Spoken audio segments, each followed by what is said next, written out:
ulkoministeri Erkki Tuomioja ja aktivisti ja bloggari Tunisiasta Yassin Demolla ja Kehyksellä tosiaan tänä vuonna kunnia aloittaa tämä ohjelma täällä Mekong-lavalla. Ihan mahtava sää. Hauskaa, että teitä on näin paljon täällä paikan päällä.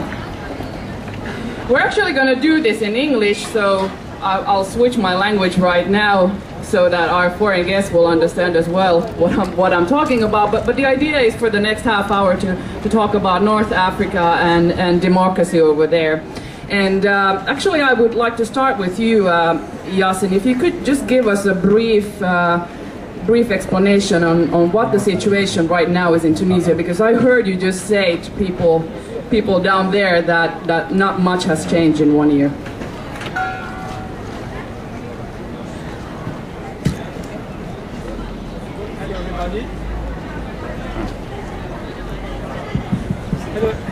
Hello everybody. Hello everybody. I'm a Tunisian young blogger. So regarding the change, I think that things are changed very slowly. I think that there is no ideological problem that we can, like we can see in Occidental or European press. The problem is a generational problem, a problem between a generation who wants change now, who is a generation asking for change, needing change, and other generation who is really afraid from change.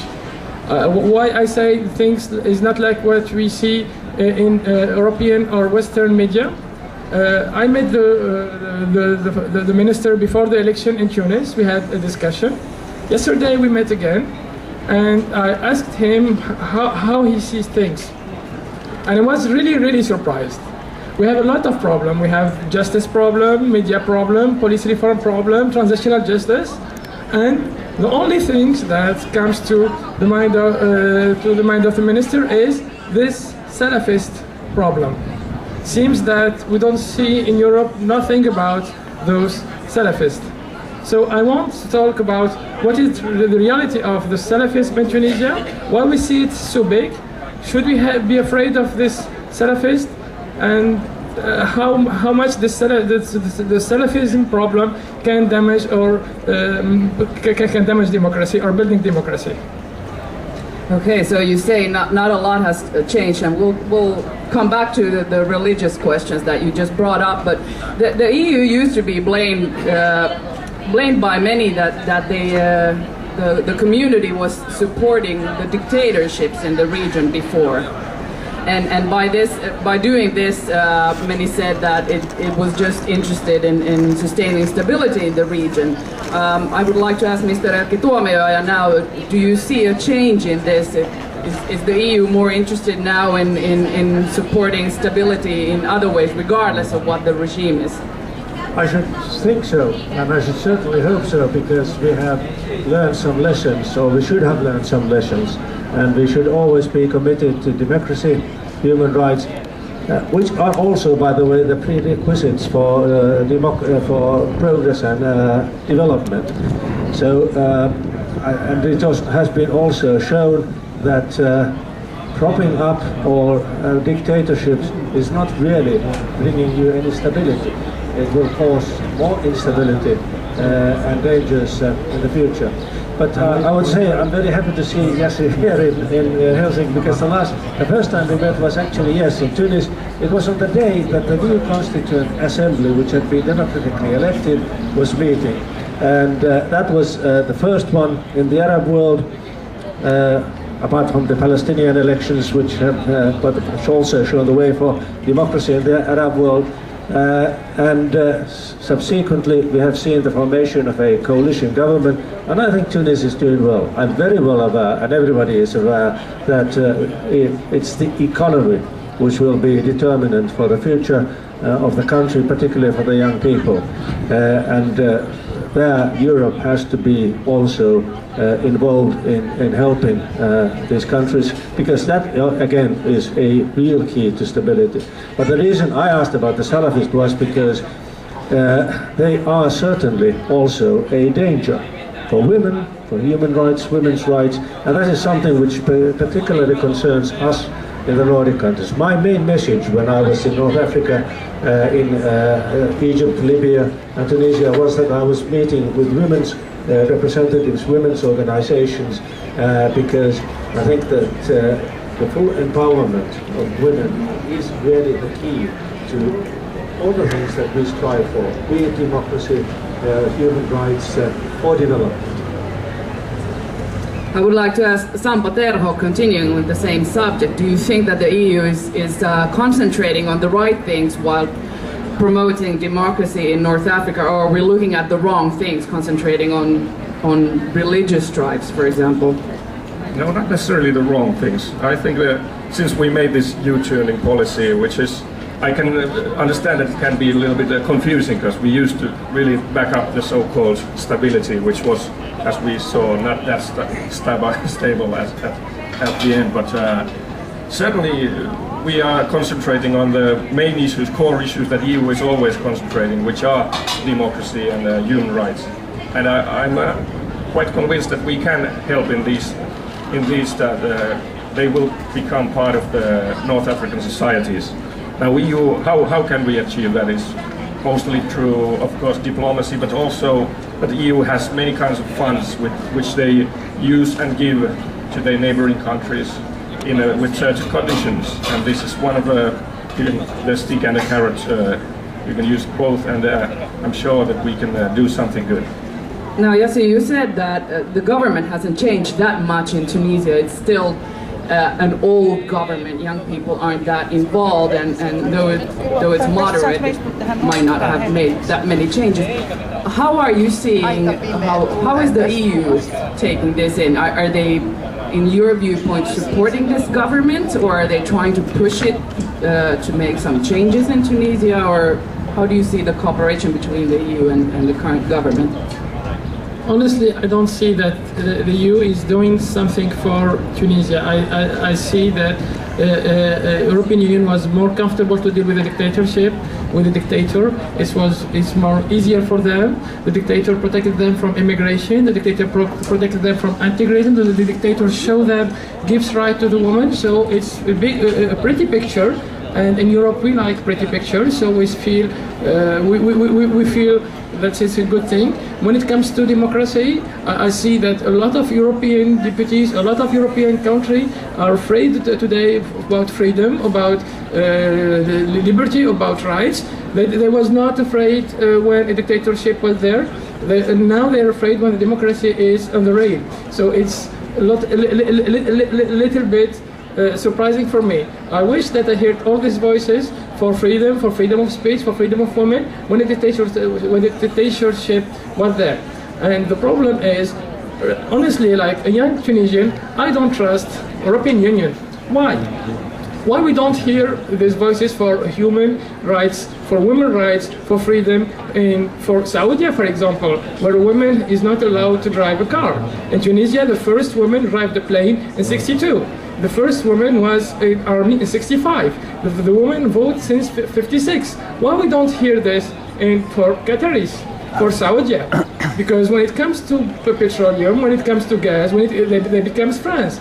So we forget all these values of freedom, all these values of human rights, all these values, all these good values that we use for interior use to make European citizens feel better, and we forget them. When a country has gas, the citizens are no longer human beings, so we don't care about their rights. When it comes into a poor country like Tunisia, who really wants change, really wants democracy, we become very criticizing. We become seeing Salafist. All the Saudis are Salafist. No one talks about it. It doesn't seem to be a frame or a barrier to make to buy Saudi oil. But when it comes to Tunisia, now we are afraid for human rights. Now we're afraid for freedom rights. Really, I see like a young Tunisian. This is very hypocritical. So we lose confidence in European Union. European Union choose to be in the side of the government, in the side of dictatorship for long decades. After the revolution, we thought that European Union would get the lesson and will be in the side of the people, not in the side of petroleum or not the side of the agenda. We're still waiting. We don't see any involvement, any real involvement, any investment, any help from Europe to building democracy in Tunisia. A lot of criticism there. Let's hear from the foreign minister first. Well, at this point, I think it's time that we address what is the EU actually? Who are the Europeans? Because we are talking about the EU as if the EU really had a single coherent policy towards Tunisia or any other country. I would wish that to be the case. We are strong supporters of the common foreign and security policy, but this is a fiction. It hasn't existed. And I think that what you are saying about Europeans is mostly colored by actually France, for obvious reasons. And of course, the French were up to their necks involved in corruptive relationship with the dictatorship, as we all are aware. And so for France this has been the most determining moment. Others maybe have not been directly involved, but we have been guilty of not being consistent enough. That is true. But I have always said, after the Arab Spring and during the whole process, that Tunisia is the best example. Full, free, democratic elections, a country which has a long tradition of women's rights, but we don't want to see any backlash in that respect. And that the formation of the government has been a very democratic process. Democracy doesn't always bring the best results, but we have to respect it. And the process of drafting a new constitution is still in process, but one element which I think is important for all of us is that the main thing is that it will be a democratic, secular constitution with reference to Islam, but not as a source of legislation, as an inspiration, yes. And that is, of course, in line with what I would think are the general values. But you're quite right also that we have been very, and still are, very inconsistent about democracy in the Gulf and Saudi Arabia. But that, I think there are very great differences of degree. I think that we in Finland, or at least many of us in Finland, have been openly also critical about Saudi Arabia. And for example, the Ministry of Foreign Affairs did not support selling arms to Saudi Arabia because this is a country where we have seen tensions, where there is a very high probability that arms would be used in human rights violations, precisely because of the situation in the country, as you rightly pointed out, a Salafist regime for decades. I would like to give it to Sampo Terho now. You work in Brussels and you probably see these differences between all the EU countries, how they look at North Africa. France has been criticized a lot here. How do you find some kind of cohesion within the European Union on how to look at North Africa? Yes, it's always quite hard to find one line of politics with 27 independent member states. I can certainly relate to any criticism that you say about EU, because if you know the party I represent, we are really EU critical. I know we have problems always to be efficient, but that's not just about North Africa. That's about pretty much everything, because we are 27 member states with different views, with different aims, with different goals, with different cultures, and with different problems and problems of our own at this moment in economics. But we did help, for example, in Libya, or many EU countries, not Finland, but were actively involved. And I'm quite convinced that there is will to help you and your democracy and your freedoms. But perhaps you can also yourself give us suggestions how and what would you actually want. Yes, that would be my next question. What exactly, concretely, would you want to happen? What do you want from the EU? Just before replying to your question, I have two remarks. Yesterday, I was at the Congress of Social Democrats, and I seen that there was a picture of a European deputy, and he was a priest. So there is no separation for him between religion and politics, and he was elected. And it seems to shock no one, and it seems something simple. So why the European or the Christian Salafists are welcome and not the Muslims one? I was really shocked. He was a priest wearing the priest suit, and he was a deputy. And I hear the Prime Minister saying that okay, it's okay if they write the constitution, at least if they don't take the Islam or the Sharia on it. When I read in books, I read that democracy is giving people what they want, not giving people what you think that is best for them. So if people choose to take this choice, it's the first lesson in democracy. So you don't have to judge it. You have there is the European values. Why you think that these values must be universal or must be suitable for everyone? So if people want this, let it get it. This is democracy. I cannot be a democratic person only if what they decide or what they choose is something that they want. I think there is some colonial vision that thinking that the white guy had the right value and any other values or any other way of thinking is wrong way of thinking. I think that European must open a little bit for differences. Maybe we don't think the same way, maybe we don't see the things the same way. That doesn't mean you are right or we are right. There is a lot of ways to see things. Don't you see freedom of religion as a universal value? Freedom of religion, is that not a universal value for you? Okay, so that means that a priest can be elected also to parliament, be it in Tunisia or Finland or the European Parliament, but he has no role as a priest. The church plays no role in his election. It's a choice of the people. Yeah, but he presents himself as a man of religion, a man of God, a priest. He has some religious values to define. He showed it. He was even in his photos for political reason. He wore the priest suit, and it's okay. So he defined some religious values. I can imagine that an imam of a mosque presents himself to the elections, and if he's chosen, I'm sure that Europeans and the European Parliament will not happy with this and see this as a danger and see something very between politics and religious and be a warning. Really, I think that regarding interior affairs, Europe has separate religion and politics. But regarding a foreign affair and external affair, there is politics and religion are not separated. As it happens, I think it should be pointed out that the priest in question, Mitra Repo, belongs to the Orthodox Church, which is a 1.5% minority in Finland. So people are not voting for him because they want an Orthodox priest. They are voting for his social democratic values. He's not a social democrat. This is the group, and he's in their party congress.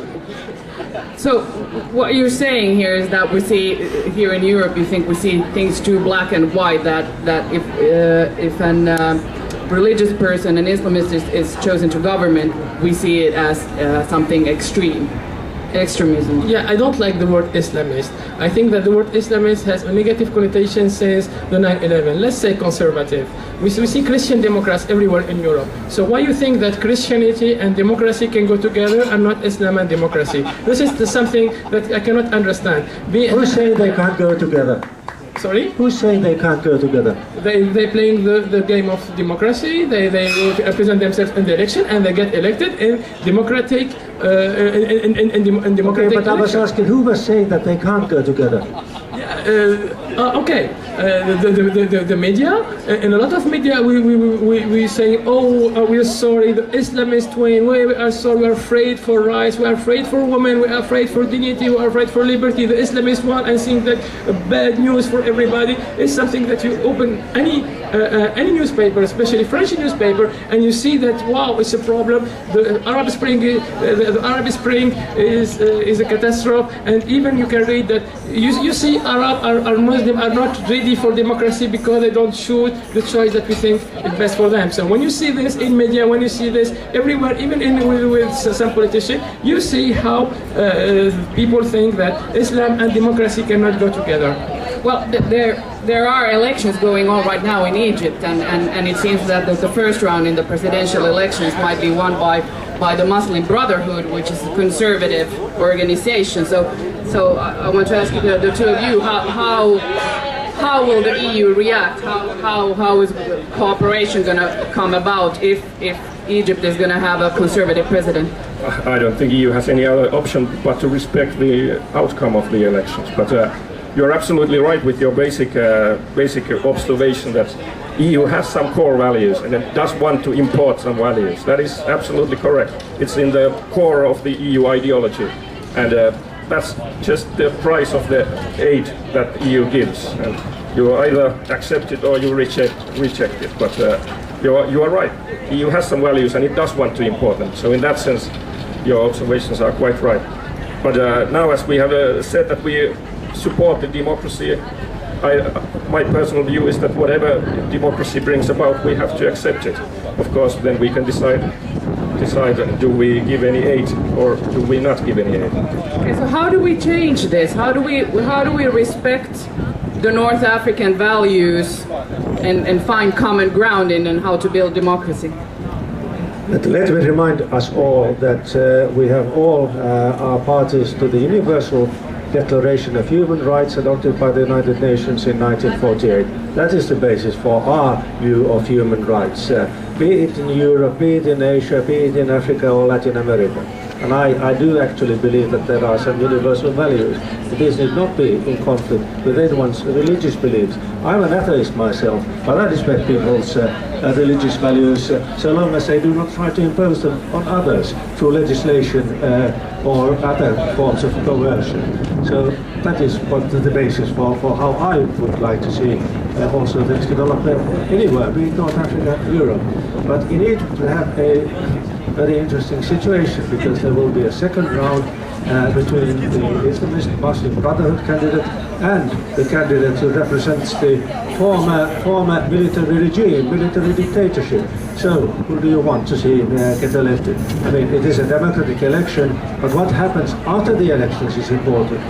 Will they, whoever is elected, be respecting the rules of democracy? That is determining for our cooperation in the future, not who is elected as such. Okay, so we have pretty much established that there are maybe different viewpoints on how to build democracy in North Africa and the European Union or Europe is sometimes trying to bring its own values to other regions, but let's talk about how we can change this or what we can do and what you specifically want in Tunisia to happen. What kind of help or support do you want from the European Union? I will not talk about the help from the European Union. I will talk from the help that I expect from Finland. I see that the Finnish education system is a great one. Maybe we need help from Finnish experts how to push our educational system better. I see that Finland is one of the greatest countries fighting the corruption and transparency. Maybe we need that Finnish people are willing to help us to implement this. We don't ask really for money, we are not begging for money or for food. We want really to construct the democracy. We don't want those helps that take $1 million and send this paper and your son and grandson will pay for this and you have to be grateful. No, we're really willing to build democracy. Maybe there is a way to encourage democracy in our countries. Maybe if Finland makes some rules saying that for countries that are willing or are making real steps for democracy, maybe we'll take a quota for immigrants and facilitate this. Maybe you have qualified Tunisian people here working here. Maybe we'll help you with your baby boom and the Finnish people don't want to marry. Maybe the North African people are very willing to get baby easy. So I think that. So I think that if you really... A very concrete suggestion. If you really want to help, and we need some expertise, mainly in education, maybe some scholarships for some students, for some Tunisian students to exchange experience, to exchange values, to have some more melting and more exchange with European values and with North African values. I think this is how Finland can help. For European Union, really, I don't expect any concrete help from European Union when, as long as France is a member of this union, really. So what is happening actually within the European Union? Are there any plans to support the democracy there further? Well, the EU is another matter, but for Finland's part, we are cooperating with many countries in the education sector because we have perhaps a slightly overrated educational system. It's not that perfect, but it's still good in international comparisons. So we have been sharing these experiences with countries who are interested in it. If Tunisia is interested, we are open to that. But the concrete project, actually, which we have started now with the New Tunisia, is with police training. because it happens that the police in Finland is one of the most respected institutions. It's not corrupt, it's part of a democratic society, and I think this is something obviously which will be of interest and help to Tunisia. So we are cooperating on that, offering places for police training, sending our police training trainers to Tunisia, sharing the experiences we have. And what's happening in Brussels? What concretely are you planning over there a year after Arab Spring to support democracy in North Africa? I am not aware about if there's anything coming to these requests that you were just making, because they are quite reasonable and quite smart requests also, because it's much better to have to fight against corruption and to build your educational system than to simply ask for money. And that in that sense, your views are quite commendable, but I'm actually not aware that if EU is planning something for this. Do you think that the whole economic crisis that we're living in right now, which is one of the biggest crises that the EU has ever faced, is that taking away from the focus of any other things that the European Union should concentrate on? Well, certainly, especially since I'm in the Monetary Affairs Committee, so we are up to our necks with our own problems. That's true. But still, the EU is a big union, and we have a lot of, just in the Euro Parliament, we have 20 committees doing their work all the time. So I'm sure that contacting the right people, you can get your message across. Okay, I think we're running out of time now, and I would like to thank Mr. Yassin Ayari from Tunisia. I think we certainly heard your pleas. Yes, and Mr. Sampo Terho and Mr. Erkki Tuomioja. We're actually going to continue tomorrow. Mä jatkan suomeksi nyt hetken aikaa, eli huomenna Demo ry kello 1 tällä samalla lavalla, ja Yassin Ayari on silloinkin paikalla. Ja silloin puhutaan siitä, että miten nuoret saadaan aktivoitua poliittisesti. Luultavasti samoja ongelmia löytyy ihan missä tahansa maailman kolkassa, ja kuullaan sitten vähän hänen näkemyksiään ja suomalaisten näkemyksiä tästä. Itse asiassa meillähän on Demarien puoluekokouksesta hyvä esimerkki siitä, että kyllä ne nuoretkin lähtee nyt mukaan. Miten saadaan kaikki muut? Se jää nähtäväksi huomenna. Kiitos teille ja hyvää päivän jatkoa. Thank you, kiitoksia. Thank you.